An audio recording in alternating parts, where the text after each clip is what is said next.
What is up, bros and broettes? I'm Inkslasher, and welcome to Evolution, the series where we look at the history of Call of Duty.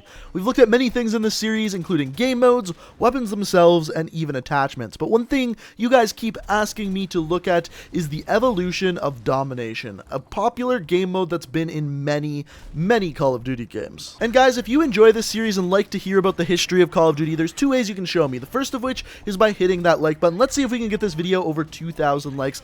That would be fantastic. And the second of which is let me know down in the comments below what you would like to see the evolution of. Many people have many suggestions ranging from weapons, attachments, game modes, or kill streaks. Let me know what you think down in the comments. But without further ado, let's look at the evolution of Domination. Now, as far as where Domination originated, it was actually in the very first Call of Duty game, but it wasn't put into the original Call of Duty game till the DLC. Call of Duty United Offensive actually had Domination in it, but it was only playable on PC.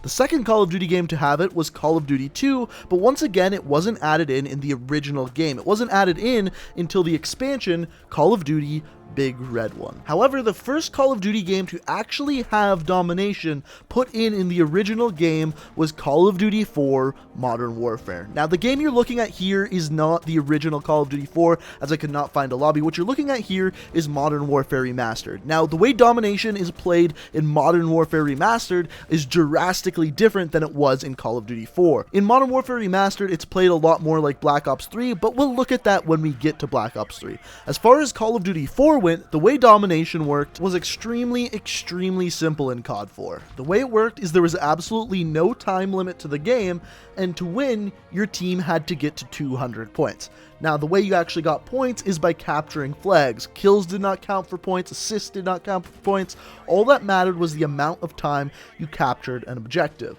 So, you would get 1 point for every 5 seconds you had one flag captured. So, for example, if you had 2 flags for 10 seconds, you would get 4 points. So therefore, if you had all 3 flags captured for a full minute, you would earn 36 points to your total of 200. Now, Call of Duty World at War did have Domination with the exact same rules as Call of Duty 4. There was no time limit, and the score worked the exact same way. Every 5 seconds you had 1 flag captured, that was worth 1 point. Now, the one difference between Call of Duty 4 and World at War was the amount of experience you would receive for certain things, mainly the assists. So in Call of Duty 4, you would receive 5 XP per kill, or 10 XP if the person you were shooting at or you were on a flag. In Call of Duty 4, for assists, you would receive 1 XP, whereas in Call of Duty World at War, you would receive 1 to 4 XP depending on the amount of damage you actually dealt to a person. This was the first time that was ever in a Call of Duty game where you would receive extra XP per assist depending on how much damage you did. Also, in both games, the amount of XP per flag captured was 15 XP. Other than that, nothing really changed in Call of Duty World at War. Now, if you're a newer Call of Duty player and haven't played these older Call of Duty games, one thing you may not know about Domination is there didn't used to be any halftime, whereas now, if you hit 100 points, there will be a pause in the game, you will switch sides, and all of a sudden, the second half of the game will start. This actually didn't come until way later in the Call of Duty lifecycle, as you guys will soon find out. Then came along Modern Warfare 2, and as a whole, a lot changed in Modern Warfare 2. They added more kill streaks, they added more attachments, they added call signs and emblems, but as far as Domination went, really not much changed. There was still no time limit, there was no rounds, and as a whole, the way you earned points was exactly the same as in Call of Duty 4 and World at War. However, the one difference in Modern Warfare 2 was the amount of experience you earned per things you did. All they did is take the amount of XP in previous Call of Duty games and multiplied it by 10. For example, for getting a kill, instead of getting 5 points, you would get 50 points. That's all that changed in Modern Warfare 2. Then came along Black Ops 1, and in Black Ops 1, once again, nothing changed. The only thing from Modern Warfare 2 to Black Ops 1 that was different was, once again, for assists, you would get more assist XP based on the amount of damage you did to your enemy. Once again, let me remind you, all of this score that I'm talking about is only XP. Score streaks were not yet in Call of Duty until Modern Warfare 3. Now, once again, in Modern Warfare 3, the way the game type actually worked at its core was exactly the same, with 1 point for every 5 seconds you had a flag captured. The difference was, in Modern Warfare 3, there was this new thing called point streaks. You could not only get points towards a kill streak based on the kills you got, but also the objectives that you played. So the one person who would actually capture the flag, aka the first person to hop on a flag and capture it, would get 1 point towards their point streak. But keep it in mind, it was only the first person to jump on the flag, not everyone that was on the flag altogether. And in Modern Warfare 3, that was really the only addition to Domination. However, Black Ops 2 came along and changed almost everything. The one thing that stayed the same is you would receive points in the same way. 1 point for every 5 seconds one flag was held down. However, in Black Ops 2, there were now rounds in Domination. Each round was 5 minutes long, and after 5 minutes, the teams would switch spawns. This is actually one of the best balances to an objective game mode to ever happen, because as we know, Call of Duty maps aren't always even, and to start with one spawn and a stronger spawn could simply win you the game. By adding in 2 rounds, this made it so that it was fair for both teams. On top of that, in Black Ops 2, a new thing called score streaks was added in. It wasn't point streaks, it wasn't kill streaks, it was score streaks, and you would receive kill streaks based off of the amount of score earned. And these things that I'm about to give you are no longer the amount of XP you receive for these things, but rather points or score. So for example, for a kill, you would get 100 points towards your score streak. For an assist, it would be 25 to 75 points. For capturing a neutral flag, it would be 50 points. For capturing the neutral B flag, it was 200 points. An enemy flag, 200 points. And keep in mind, this was everyone capturing the flag, not just the first person to capture the flag like in Modern Warfare 3. If you killed an enemy who was standing on a flag, it would be 125 points. And finally, getting kills while capturing flags would be 200 points towards your score streak.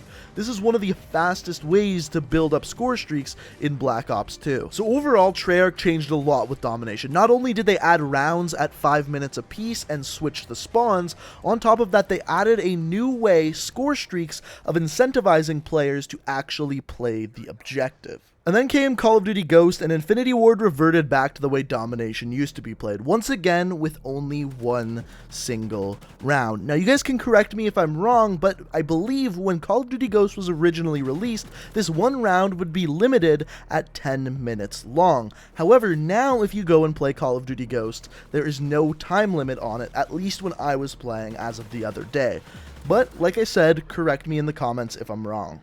One good thing that Call of Duty Ghost did add in, though, is that you could capture a flag to a neutral position. So for example, if you're capturing an enemy flag and then the enemy kills you after you've captured half of it, then that flag would then be neutral and neither team would receive points from it. Another cool thing that Call of Duty Ghost changed is if you or an enemy was capturing a flag, that flag color would then change from either blue or red, depending on which team had that flag, to yellow, showing you that someone was actually attacking that flag. The other thing is that Call of Duty Ghost reverted back to point streaks. So for capturing a neutral flag, you would receive a half a point towards your score streak. If you captured the neutral B flag, it would be a full point towards your point streak, and capturing an enemy flag, once again, a full point. However, getting kills while someone was on the flag or while you're standing on the flag did not add anything additional to your point streak like score streaks did. And then Sledgehammer came along with their first Call of Duty game, and in my opinion adapted the best parts of both Call of Duty Ghost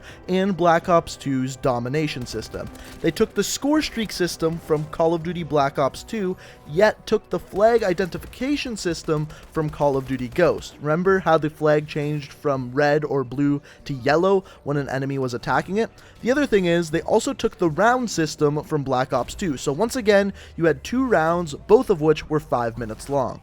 Still going for a total of 200 points, just like every other Call of Duty game. Then Black Ops 3 came along, and in my opinion, Black Ops 3 has the best system for domination out of any Call of Duty game. Basically, they adapted the exact same system as Advanced Warfare, the same way you get points towards score streaks, the same notification for who's capturing flags, everything along those lines. The only difference is that the 2 rounds end whenever someone hits 100 points and 200 points. There is no longer round time limits like we had previously in Advanced Warfare and Black Black Ops 2 at 5 minutes apiece, but rather the round simply ends when one team hits 100 points, and the second round ends when another team hits 200 points.